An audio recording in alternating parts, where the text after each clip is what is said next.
Week 7 of college football was absolute madness. Tennessee knocked off top-ranked Alabama. Utah came back at home, defeated undefeated USC. TCU found a way to come back and beat Oklahoma State. They stayed undefeated with a double overtime win. If college football has taught us anything, though, this Week 8 slate has every chance to deliver even wilder results that probably will have more impact on the postseason this year. Today, we're just going to get ourselves familiarized with this Week 8 slate. I'm going to focus on 11 storylines that I've identified heading into this Week 8 slate that will have long-term ramifications throughout the rest of the season. Before we get started, be sure to like the video if you enjoy what you see today, subscribe to the channel, and help out what I'm trying to build here. And comment down below if I don't get to anything that you're looking forward to in this Week 8 slate. Feel free to let me know below. Without further ado, let's get right into it. My first storyline, Ole Miss this past weekend, 48-34 win against Auburn. They moved to 7-0. Now, I don't think a lot of people were taking Ole Miss seriously, and I get it. They haven't really played anybody. They had a very easy non-conference slate. Tulsa is a pretty tough Group of 5 game, and even they kind of struggled in that game. But their one non-conference, Power 5 game was at Georgia Tech, who at the time was still led by Jeff Collins, kind of a program in total disarray. I know it's not these players' fault. It's not Lane Kiffin's fault that their schedule was what it was. Very favorable non-conference schedule, to say the least. Not only that, they've arguably already played the two worst teams in the SEC in Auburn and Vanderbilt. They were lucky to win against Kentucky. I know Ole Miss is 7-0, but there's a lot of question marks, and rightfully so, about how legitimate that really is, and if that's going to carry forward with their schedule going to get tougher. I think we're going to find out a lot about Ole Miss this week. They're heading on the road to LSU. By far their toughest road matchup of the year. I've been a huge critic of LSU this year. Their offensive line has really played them out of, both of their losses. They just totally decimated that Florida defense. They put up 45 points in that game, saw a lot of improvement from their offensive line. Defense has actually been a little bit shaky over in Baton Rouge this year, but Brian Kelly in year one, don't underestimate the fact he's beaten Florida. He's beaten Auburn. This team is 5-2 going into the stretch run of the season, and this will not be an easy environment to play in if you're Ole Miss. You've still got Jackson Dart, who's a young quarterback. Your wide receiving core, and with your top tight end still a little bit banged up, your playmakers aren't exactly at full strength right now. And then defensively, I'm concerned about what I saw from the Rebels against Auburn this past week.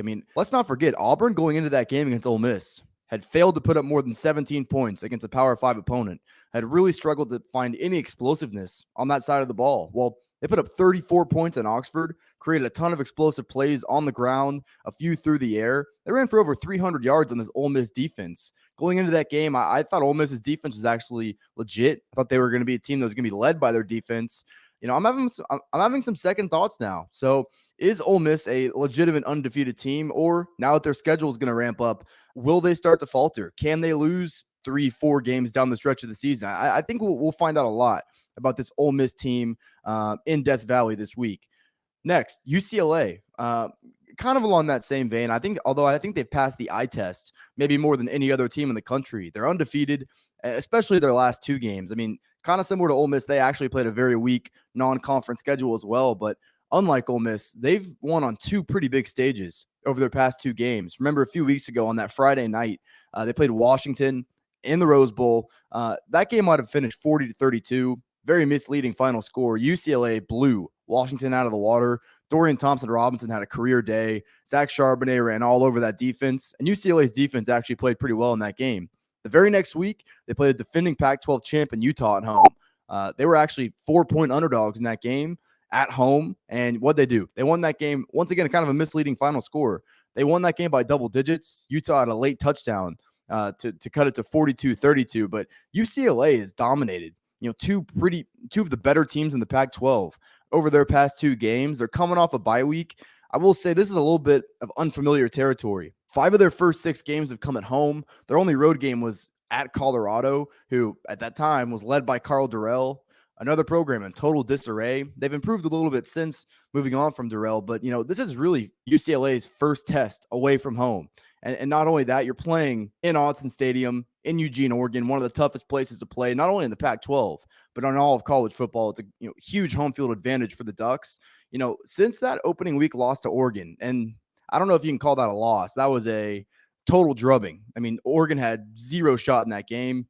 They've shown a lot of good things. I mean, they took care of BYU. They found a way to win a tough game against Washington State. They're another team that's really started to pass the eye test. They've started to get some style points. They're 5-1. Bo Nix is playing the best football of his life because not everything is falling on him. They got a lot of playmakers on the offensive side of the ball. And as has become custom with Oregon, they're really good in the trenches. So I've gushed about UCLA since the preseason. I played them over the 8.5 wins. DTR is a fifth-year starter that's only gotten better with time. Zach Charbonnet is a true bruiser at that running back position. And listen, I think a lot of people forgot about how genius Chip Kelly really is. He took over the UCLA job, and it was a little bit of a rebuild. I think people forgot about just how big of an offensive savant he is. You could argue he's had as much of an impact on how offenses run in 2022 than any other coach in the country. Chip Kelly is still a genius. He's going to have his guys ready to go. I worry a little bit about UCLA's defense in this game, so he's probably going to need DTR and Charbonnet to both bring their A game. Needless to say, this could be the game of the week in the Pac-12. How does undefeated UCLA translate in this tough road environment?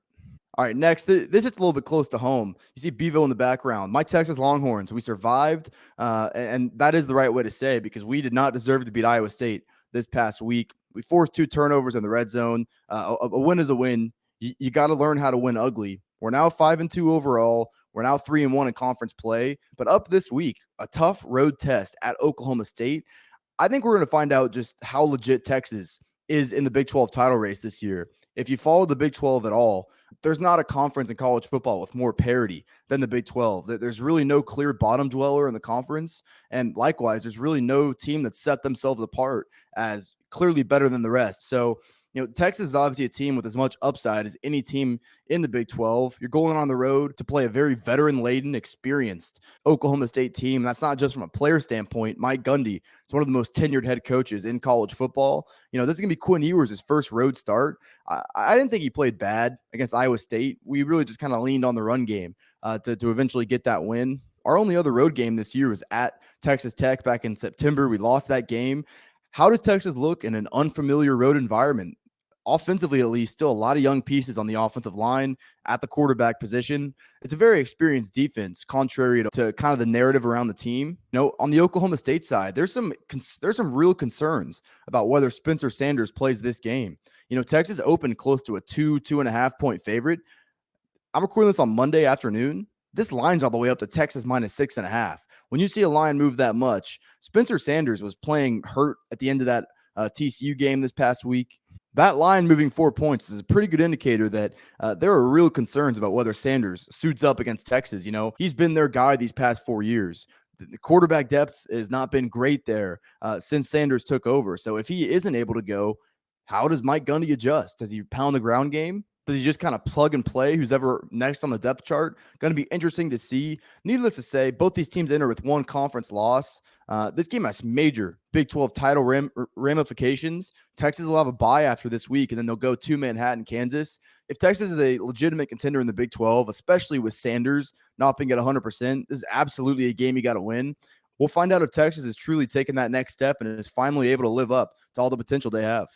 All right, sticking in the Big 12, TCU remained undefeated. They were down 14 points in the fourth quarter against Oklahoma State. They came back, won the game in double overtime. They're going to have to get right back on the horse this week and maybe have an even tougher matchup. Kansas State, who's undefeated in conference play, their only blemish was a loss at home to a very feisty Tulane team. But Kansas State's undefeated in the conference. They got a much better defense than Oklahoma State did, specifically a pass defense. This is another tough test for TCU. They've kind of been through the gauntlet, ringer, whatever you want to call it, here over the past 3 weeks. Remember, they broke out with that 55-point performance against Oklahoma. Probably could have put up 80 if they wanted to. Then they go on the road to Kansas, America's darling. Find a way to win that game. They come back this past week against Oklahoma State. This is what the Big 12 is. There are no easy wins. There are no off weeks. Like I said, Kansas State is a team that is led by their defense. They've obviously got Deuce Vaughn on the offensive side of the ball. This game is absolutely going to come down to which Adrian Martinez do we get. The fifth-year quarterback has really kind of been as inconsistent at Kansas State as he was at Nebraska. He actually played pretty well in their pass game against Iowa State. I know they only put up 10 points, but he was able to hit on some chunk plays through the air. That being said, there's been other games where he's looked pretty lifeless as a passer. He is a threat with his legs, and that does add another element to his game. But, can Adrian Martinez take care of the football? probably going to be the deciding factor in this game. Something to note as well, Kansas State's coming off a bye. TCU is coming off a double overtime game. Kansas State obviously has the massive rest advantage in this game, but TCU has shown they got playmakers galore on the offensive side of the ball. Can TCU sustain success? They've had a good start to conference play, had a good start to the season, but as we've seen in the Big 12, you're going to have to bring it every week. You're playing a rested team. Which TCU do we get? Nick Saban, Alabama, obviously coming off that loss at Tennessee. They were kind of showing cracks all season. Texas probably should have beat them. That game the week before against Texas A&M came down to the wire. Finally, the explosiveness of Tennessee's offense, Hendon Hooker, Jalen Hyatt, Alabama's overall mistakes, it finally came back to bite them. They're officially in the loss column. Do we see a classic Nick Saban bounce back game? I mean, listen, Mississippi State these past 2 years against Alabama has failed to reach the end zone once. They got shut out in 2020, and they had to settle for 3 field goals last year. Funny enough, Alabama, when they lost last year at Texas A&M, they got Mississippi State the very next week, and they won that game 49-9. It was really their only decisive road win of the year. This game's obviously back in Tuscaloosa.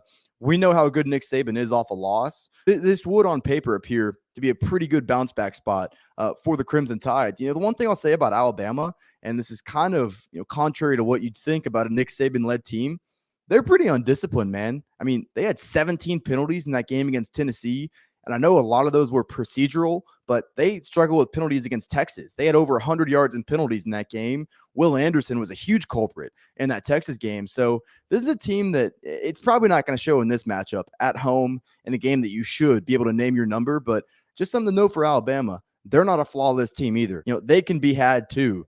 Needless to say, for as much good as Mike Leach has done since arriving in Starkville back in 2020, this is the one Tennessee has not even come close passing. I mean, like I said, they failed to reach the end zone in each of the past 2 seasons, so should be a pretty nice bounce back spot for the Crimson Tide. All right, guys, I want to take a quick break. I know you see the shirt I'm rocking. We got the Flamingos, little baby blue theme today.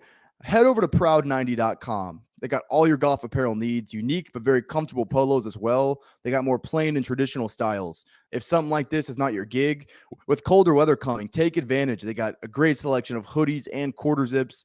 Recently added a ladies line as well. Browse their selection over at proud90.com. And if you see anything you like at checkout, use code FORDHAM. It's going to get you 15% off your entire order. So take advantage at proud90.com. The rest of the information will be in the description below. Support me, support Proud90. Let's get right back into the video.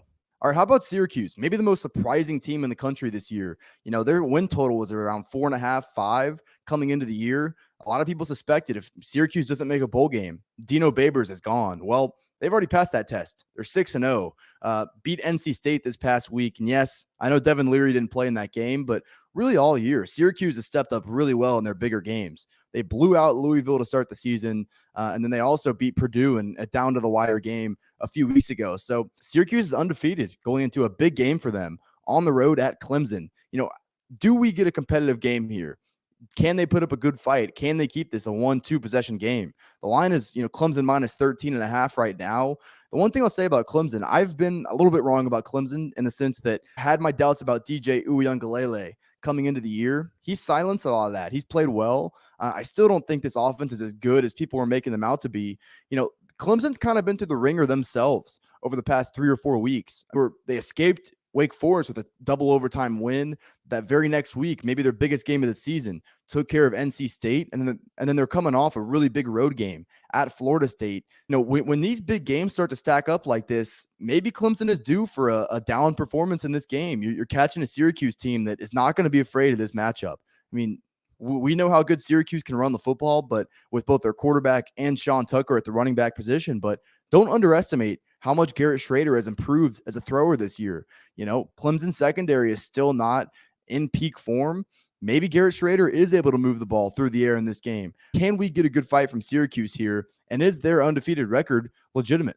All right, we just mentioned Purdue. Boilermakers started the year 1-2. They lost close to Penn State. They lost close to Syracuse.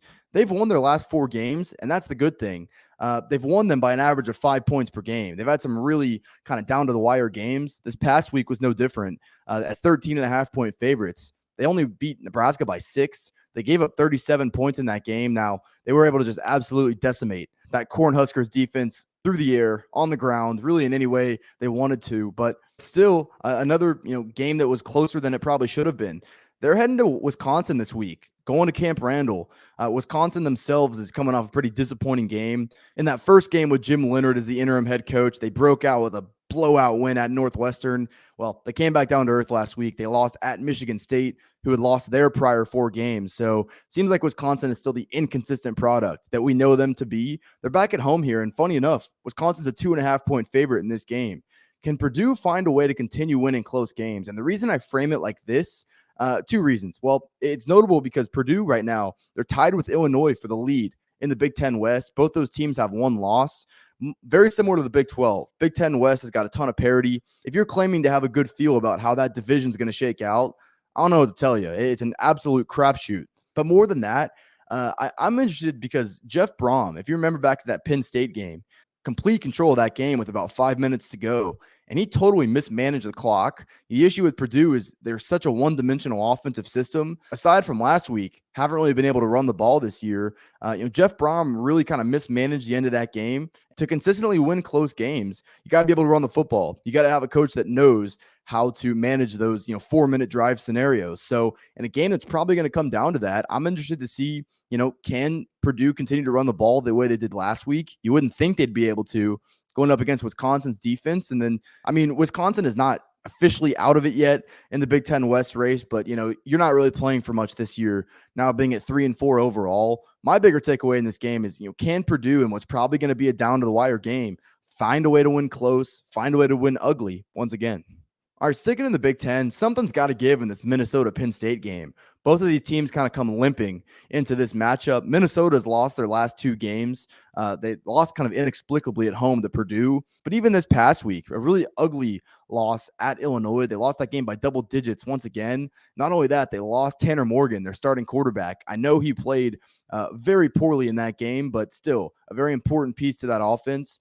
Now his status is kind of unknown going into this game. On the other hand, though, Penn State, previously undefeated, goes into Ann Arbor this past week and really just were uncompetitive. I know that game was close at halftime. A pick 6 from Penn State really kind of skewed that halftime score. Michigan dominated that game from start to finish. Sean Clifford had 1 chunk run, I think a 62-yard run. Other than that, Penn State's offense was totally dormant in that game. I think if you're a Penn State fan, your frustration comes more so from just not being able to step up against a superior opponent. Well, this doesn't really apply in this situation. I know Minnesota is a good team, but they're reeling as well. You're a 5-point favorite at home in this game. It is a must-win game for Penn State as well. Minnesota is not out of the Big Ten West race, and that's why I kind of frame it like something's got to give here. Can Minnesota's offense get back to the way they were playing throughout the first month of the season? And can Sean Clifford's experience prove to be enough if Tanner Morgan doesn't play this game? Lots of question marks on both sides. Interesting game here in State College. All right, Miami, the Hurricanes, came into the season with a lot of hype. Started the year out 2-0. They lost 3 straight games. Texas A&M, Middle Tennessee State, lost against North Carolina. Well, they finally got back on track last week. It wasn't exactly a pretty win. They didn't cover on the road against Virginia Tech, but they found a way to win 20-14. Now they're coming back home and playing Duke. Duke is a team that, started the year out hot. They were 4-1. Well, they've lost their last 2 games, including an ugly loss at Georgia Tech. As good as the start was, Mike Elko is still a first-year head coach. They had a lot of concerns coming into the year. Seems like they're starting to kind of fall back down to earth a little bit. Can Miami, for the first time in 2022, really break out, win a game by double digits, and really just kind of run somebody off the field? They haven't done it yet this year, even against Southern Miss. That was a very ugly win. Something that I think we need to talk about. Tyler Van Dyke came into the season with a lot of hype, a lot of expectations. A lot of people thought he was the best quarterback in the ACC coming into the year. He obviously struggled early on. He ended up getting benched, actually, against Middle Tennessee State, as their offense was just totally out of sorts that day. Give credit to Tyler Van Dyke. These past 2 weeks, he's thrown for 850 yards, 5 touchdowns, just 1 interception. This is really a matchup where he should be able to, continue that trend. Duke has limited pass rush, and their secondary has gotten exposed in some of their tougher matchups this year. On paper, at least, this should be another big day for Tyler Van Dyke. Can Miami's defense hold up their end of the bargain? And they've been solid this year. That Middle Tennessee State game seems to be kind of the anomaly because they look good against Virginia Tech. They even stepped up well against teams like Texas A&M and, relatively speaking, North Carolina. I'm not saying I'll be on Miami minus 7.5, although it's certainly my lean early in the week. This feels like a spot where Miami can finally start to live up to that preseason potential and really put a team away that they should. All right, Cincinnati. We haven't talked about the Bearcats a lot this year. Obviously they've these past few years have kind of run away with the American Conference and become the dominant force, the team to beat in the AAC. Is that still the case? When Cincinnati lost that close game at Arkansas week 1, I would venture to say that a lot of you watching this video have not kept up with Cincinnati's season. They haven't really played on a national stage since. They've won their last 5 games. They blew out Indiana at home. They had a pretty impressive double-digit road win at Tulsa, who's a pretty feisty team.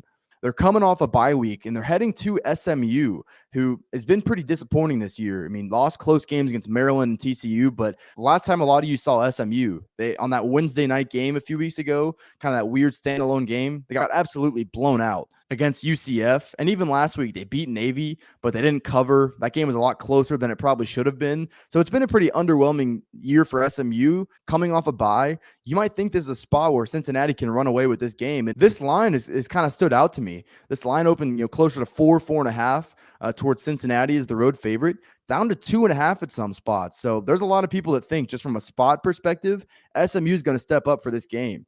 One thing you have to consider in matchups like this, Cincinnati being what they've done in the American Conference, they're going to get everybody's best punch. Teams like SMU have not had the start to the season they've wanted to have. You're probably going to see the best version of the SMU Mustangs that you've seen all year. So that kind of plays into these kind of matchups as well. Does Cincinnati overlook a team like SMU because they got to go on the road next week and play UCF, who's looked from an eye test perspective, from a record perspective, like a much tougher opponent? This is a really interesting game, and I know Cincinnati has not really been in the news. Hopefully they aren't in the news for the wrong reasons this week. Are they still a dominant force in the AAC? If they are, this is a game they should be able to take care of business. All right, last thing I want to get to here, Texas A&M. They're coming off a bye. The last time we saw them was in Tuscaloosa when Haynes King just missed Evan Stewart for a game-winning touchdown that would have shocked the college football world. And as 24-point underdogs, A&M was just inches away from beating Alabama. Well, like I said, they're coming off a bye. They now sit at 3-3.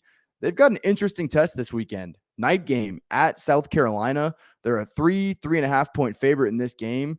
My big takeaway and storyline of this game, and I think, I'm not trying to pick on A&M and A&M fans when I say this, but their offense has been absolutely lackluster this year, and it's been talked about a lot. I think it'll continue to be talked about a lot until we see some sort of change.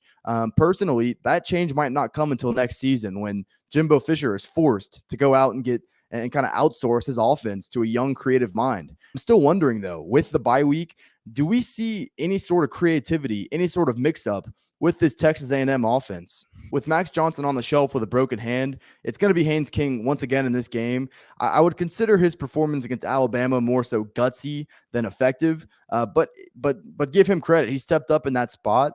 This is another game on the road. Winning on the road in the SEC is hard. I think that's proven true this year more than ever. South Carolina is 4-2. South Carolina is also off a bye, and South Carolina is coming off an impressive win on the road at Kentucky. They're not going to be afraid to play this A&M offense. And, given how A&M looked against Sam Houston State and Appalachian State, and even a pretty easy matchup against Arkansas's defense, I don't know why they would be. Did A&M really use that bye week to kind of regroup and add any sort of creativity to their offense? If they haven't, it's going to continue to be talked about, and the heat around Jimbo Fisher and how he's handling that program is only going to ramp up. All right, guys, that's going to do it for today's video. I appreciate everybody getting to this point, and I appreciate it if you like the video. That's the main way that you can help me as I'm trying to grow this channel. Make sure you're subscribed as well. In addition to these, more storyline videos at the beginning of the week, I'll come back later in the week and give you some of my previews and predictions for some of the biggest and most underrated games on this Week 8 slate. So make sure you're subscribed. Comment down below if I didn't get to a takeaway or if I didn't get to a storyline that you're interested in this Week 8 slate. Leave all those in the comments below. Once again, go to proud90.com for all your golf apparel needs. The link will be in the description. If you use code Fordham, you'll get 15% off your entire order. Appreciate y'all watching the video. I'll be back here in a few days with all my previews and predictions for this Week 8 slate.